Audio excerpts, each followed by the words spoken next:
एक ऐसा हीरा जिसे जिसने भी छुआ बर्बाद हो गया। मुगल, अफगान, फिर अंग्रेज, सब ने इसे लूटा और आज यह भारत का नहीं है। क्यों क्यों दुनिया सबसे ज्यादा डरती थी कोहिनूर से, और कैसे यह शापित हीरा भारत से हमेशा के लिए छिन गया। यही है कोहिनूर की असली कहानी, जो आपको कहीं और नहीं मिलेगी। कोहिनूर सिर्फ एक हीरा नहीं, सदियों का दर्द, लूट, खून और धोखे की कहानी है। दुनिया का सबसे प्रसिद्ध हीरा, लेकिन सबसे ज्यादा चुराया गया भी। इस एक हीरे ने पूरे एशिया की राजनीति हिला दी। शाहों के ताज बदले, साम्राज्य मिटे, हत्याएं हुई, क्योंकि जिसे भी यह हीरा मिलता उसका अंत लगभग तय था। कहते हैं यह हीरा आंध्र प्रदेश के कोल्लूर की खानों में मिला था। वह समय 13वीं या 14वीं शताब्दी माना जाता है। एक साधारण मजदूर ने पानी के पास चमकता हुआ पत्थर देखा। उसने सोचा यह कांच है, लेकिन नहीं, यह था 793 कैरेट का एक दैत्याकार हीरा। यह इतना बड़ा था कि हाथ पूरा भर जाता था, इतना साफ कि सूरज की रोशनी सामने आए तो आंखें चौंधिया जाएं। सबसे पहले इसे रखने वाले थे काकतीय राजा। उन्होंने इसे अपने ताज में जड़वाया, लेकिन यहीं से शुरू हुआ कोहिनूर का शापित सफर। खिलजी ने हमला किया और यह हीरा दिल्ली ले आया। फिर वक्त बदला, मुगल आए, कोहिनूर पहुंच गया बाबर के पास। बाबर ने अपनी किताब बाबरनामा में इसे दुनिया का सबसे अनमोल रत्न कहा। फिर यह हीरा चला हुमायूं, अकबर, जहांगीर, शाहजहां। शाहजहां ने इसे मोर सिंहासन में जड़वाया। कहते हैं इसे देखने भर से बादशाहों की शक्ति छलकती थी, लेकिन जैसे ही यह मोर सिंहासन में जड़ा, मुगल सल्तनत के बुरे दिन शुरू हो गए। औरंगजेब के समय यह हीरा और चमका, लेकिन मुगल साम्राज्य धीरे धीरे अंधेरे में टूटने लगा। बगावतें, युद्ध, विभाजन। लोग कहते हैं कोहिनूर जिस भी साम्राज्य में जाता है वह बिखरने लगता है। क्या यह सच है या सिर्फ एक संयोग? अब कहानी पहुंचती है उस मोड़ पर जहां इतिहास की सबसे खतरनाक चोरी हुई। नादिर शाह, फारस का यह शासक, दिल्ली पर टूट पड़ा। एक ही रात में लगभग 28,000 लोग मारे गए। दिल्ली जलती रही। नादिर शाह को मोर सिंहासन और कोहिनूर की खोज थी। जब उसने शाह को पकड़ा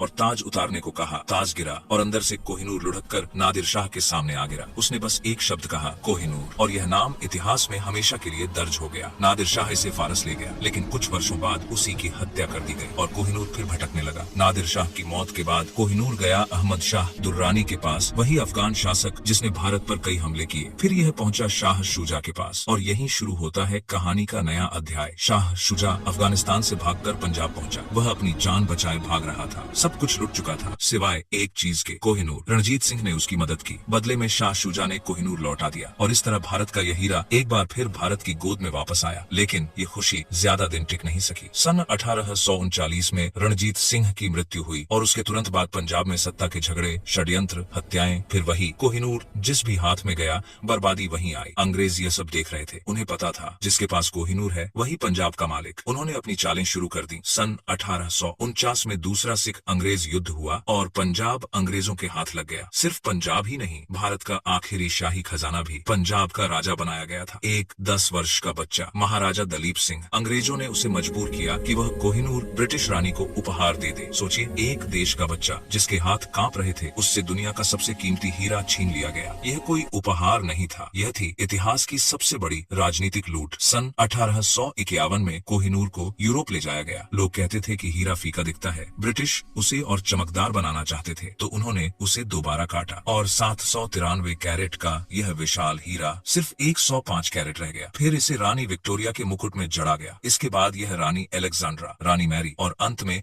रानी एलिजाबेथ के मुकुट में लगाया गया। आज यह हीरा ब्रिटेन के राजमुकुट संग्रह में रखा है। आज कोहिनूर कहाँ है? आज यह हीरा लंदन के राज किले में है, मजबूत शीशे के भीतर। हर साल लाखों लोग इसे देखने आते हैं। क्या कोहिनूर सच में शापित है? हर साम्राज्य जिसने इसे पकड़ा वह ढह गया। यह संयोग है या श्राप? वैज्ञानिक कहते हैं ऐसा कोई श्राप नहीं होता, लेकिन इतिहास कहता है इसे जिसने भी छुआ उसका अंत अच्छा नहीं हुआ। इसीलिए ब्रिटिश शाही परिवार में एक नियम है, कोहिनूर सिर्फ महिलाएं पहनेंगी, क्योंकि कहते हैं यह हीरा पुरुषों के लिए अपशकुन है। कोहिनूर सिर्फ एक हीरा नहीं, हमारे इतिहास की सबसे बड़ी लूट है। यह खून में सना हुआ रत्न है, जिसके हर कोने में किसी राजा की हार, किसी साम्राज्य का पतन और किसी देश का दर्द छुपा है। और जब भारत कहता है कोहिनूर हमारा है, तो वह सिर्फ एक पत्थर वापस नहीं मांगता, बल्कि अपनी लूटी हुई इज्जत, अपनी यादें, अपना इतिहास वापस मांगता है। अगर आप चाहते हैं कि दुनिया कोहिनूर की यह सच्चाई जाने, तो इस कहानी को आगे बढ़ाइए, क्योंकि इतिहास तब तक जिंदा नहीं रहता जब तक हम उसे याद न रखें।